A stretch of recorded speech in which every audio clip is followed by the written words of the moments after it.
नाज़रीन, यजीदी औरतें दाइश की गुलाम कैसे बनी? दाइश से कुर्दों की क्या लड़ाई है? तुर्की ने दाइश के हमलों का क्या जवाब दिया? इन सवालात के जवाब इस वीडियो में शामिल है।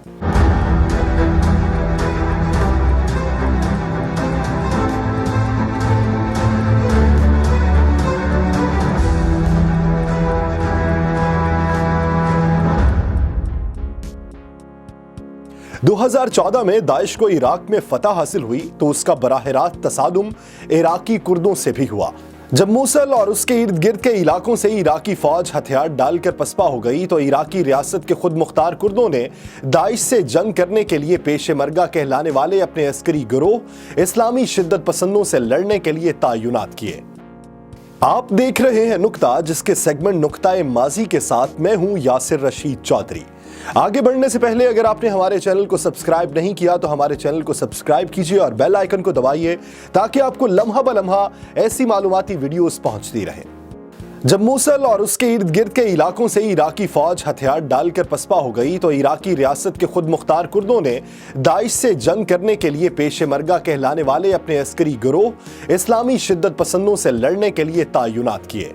लेकिन दाइश के जंगजुओं ने पेशे मरगा को भी पसपाई पर मजबूर कर दिया और उनके जेरे कब्जा कई एक इलाके दाइश के कंट्रोल में आ गए, जिनमें सुंजार भी शामिल था। वहां यजीदी अकलियती रहते थे जिनकी खातीन को दाइश के जंगजुओं ने जिनसी गुलाम बना लिया। दाइश के इन हमलों के जवाब में अमेरिका और उसके इत्तेहादी ताकतों ने न सिर्फ शिमाली इराक में फजाई हमले किए बल्कि पेशमरगा को फौजी मुशीर भी फराहम किए। कुर्दों की जमात YPG जो 3 दहाइयों से तुर्की से लड़ रही थी और जिनके इराक में अड्डे भी हैं, वो भी पेशमरगा की इमदाद के लिए पहुंची और यूं इराक के कुर्दों ने दाइश को अपने इलाकों से मार भगाया। मगर अब बारी थी शामी कुर्दों की।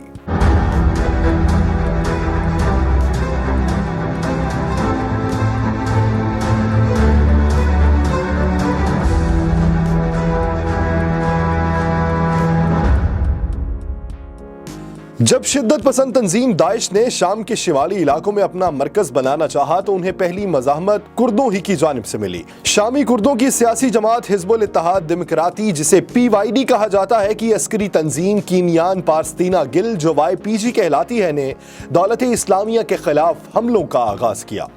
सितंबर 2014 में दाइश ने शिमाली शाम के कुर्द शहर कुबानी पर हमला किया, जिसकी वजह से लाखों कुर्द तुर्की में पनाह लेने पर मजबूर हो गए।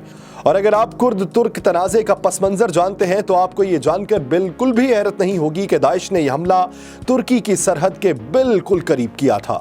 लेकिन इसके बावजूद तुर्की ने दाइश के खिलाफ कोई कार्रवाई नहीं की और ना ही तुर्क कुर्दों को अपनी हमनस्ल शामी कुर्दों की मदद करने की इजाजत दी। शिमाली शाम में कुर्दों ने मकामी अरब मलेशिया सीरियन डेमोक्रेटिक फोर्सेस के हमरा दौलत इस्लामिया के खिलाफ लड़ाई लड़ी। उस लड़ाई में कुर्दों को अमेरिका की मदद भी हासिल थी, जिसकी वजह से उन्होंने दाइश को काफी दूर धकेल दिया और कुर्दों और अरब मलेशिया ने शाम में तुर्की की सरहद के साथ के इलाकों में अपना कंट्रोल कायम कर लिया। नाज़रीन, अक्टूबर 2017 में सीरियन डेमोक्रेटिक फोर्सेस ने दौलत इस्लामिया के दारुल हुकूमत रक्का को आज़ाद करवा लिया और फिर वहां से जुनूब की तरफ पेशकदमी करते हुए उन्होंने शिद्दत पसंदों के दूसरे बड़े मरकज देर आल ज़ोर को भी आज़ाद करवाया। 2019 में दौलत इस्लामिया का आखिरी कस्बा बागोज भी सीरियन डेमोक्रेटिक फोर्सेस के कब्जे में आ गया। उस फोर्स ने अपनी कामयाबी का जश्न तो मनाया लेकिन खबरदार भी किया कि दाइश के स्लीपर सेल्स अब भी खित्ते के इस्तेहकाम और दुनिया के लिए खतरा है। इन तमाम हालात के पस मंजर में अब कुर्दों को तुर्की के हमले का सामना है, क्योंकि तुर्की शाम के अंदर 32 किलोमीटर तक एक महफूज जोन बनाना चाहते हैं ताकि शाम से आए पनाह गजीनों को वापस शाम में आबाद कर सके। जबकि रूस की हिमायत याफ्ता शामी हुकूमत भी कोशिश कर रही है कि वो शाम के तमाम इलाकों का कंट्रोल वापस हासिल कर ले। तुर्की कुर्दों को अपने लिए खतरा क्यों समझता है? अगरचे कुर्द तुर्की की आबादी का 15 से 20% हिस्सा है, मगर तुर्क कुर्दों और तुर्क रियासत के दरमियान मुखासमत की तारीख बहुत गहरी है। इसका अंदाजा इस बात से भी लगाया जा सकता है कि तुर्क कुर्दों की तंजीम PKK के लीडर अब्दुल्ला अचलान 1999 से कैद में है। कुर्दों की कई नस्लों को तुर्क हुक्काम की ज्यादतियों का सामना रहा है। कुर्दों की बगावतों की वजह से उन्हें तुर्की के अंदर एक मर्तबा 1920 और फिर 1930 की दिहाई में इलाका बदर किया गया। इसके अलावा कुर्दों के नामों और उनके लिबास पर पाबंदी आयद की गई। कुर्द जुबान के बोलने पर भी पाबंदी लगा दी गई। यहाँ तक कि कुर्द नस्ल के वजूद को भी मानने से इनकार किया गया और उन्हें अब भी पहाड़ी तुर्क कहा जाता है। 1978 में कुर्द रहनुमा अब्दुल्ला ओचलान ने तुर्की में एक आजाद कुर्द रियासत के कयाम के लिए पीकेके नामी सियासी जमात कायम की थी। उसके कयाम के 6 बरस बाद 1984 में इस ग्रुप ने मुसल्ला जिदोजहद शुरू कर दी। उस वक्त से अब तक तकरीबन 40,000 अफराद हलाक और लाखों बेघर हो चुके हैं।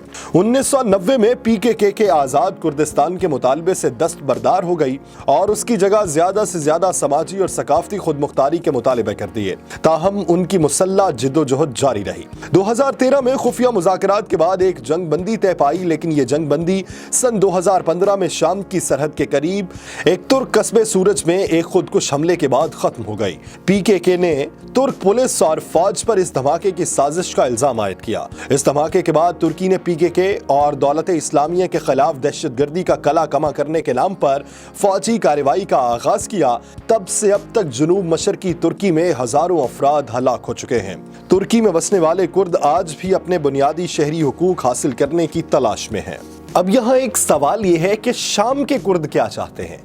तुर्क कुर्दों की तरह शाम के कुर्द भी बुनियादी शहरी हुकूक से काफी अरसे से महरूम रहे हैं।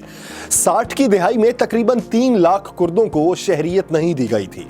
इसके अलावा कुर्दों की जमीनें उनसे छीनकर अरबों में तकसीम कर दी गई थी ताकि उन इलाकों को अरब करार दिया जा सके। शाम में कुर्द कुल आबादी का तकरीबन 7 से 10% तक हिस्सा बनते हैं और 2011 में शाम के सदर बशार अल असद के खिलाफ उठने वाली तहरीक से कबल इनकी अक्सरियत अलेप्पो शहर और उससे मुल्हिका 3 कस्बों कोबानी, आफरीन और कमेशली में रहती थी।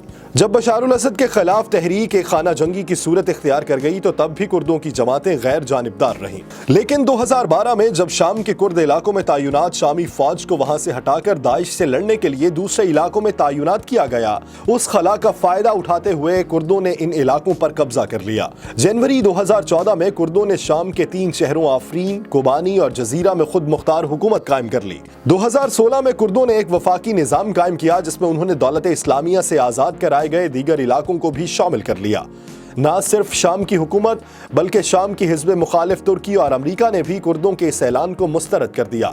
जबकि PYD का मौक़िफ़ है कि हम आज़ादी हासिल करने की कोशिश नहीं कर रहे, लेकिन शाम में खाना जंगी के खात्मे के लिए जो भी मुआहिदा तय हो उसमें कुर्दों के हुकूक का तहफ़्फ़ुज़ ज़रूर होना चाहिए और कुर्दों की खुद मुख्तारी को तस्लीम किया जाना चाहिए। अब देखना यह है कि क्या कुर्द अपनी तारीख के इस नाजुक मोड़ से गुजरते हुए अपनी खुद मुख्तारी की जमानत हासिल कर पाएंगे या माजी की तरह इस बार भी खाली हाथ रह जाएंगे। अगर आपको ये वीडियो पसंद आई हो तो हमारे चैनल को सब्सक्राइब कीजिए, लाइक कीजिए और बेल आइकन को दबाइए ताकि हमें इस बात का अंदाजा हो सके कि हमारा ये काम कितना बेहतरीन है।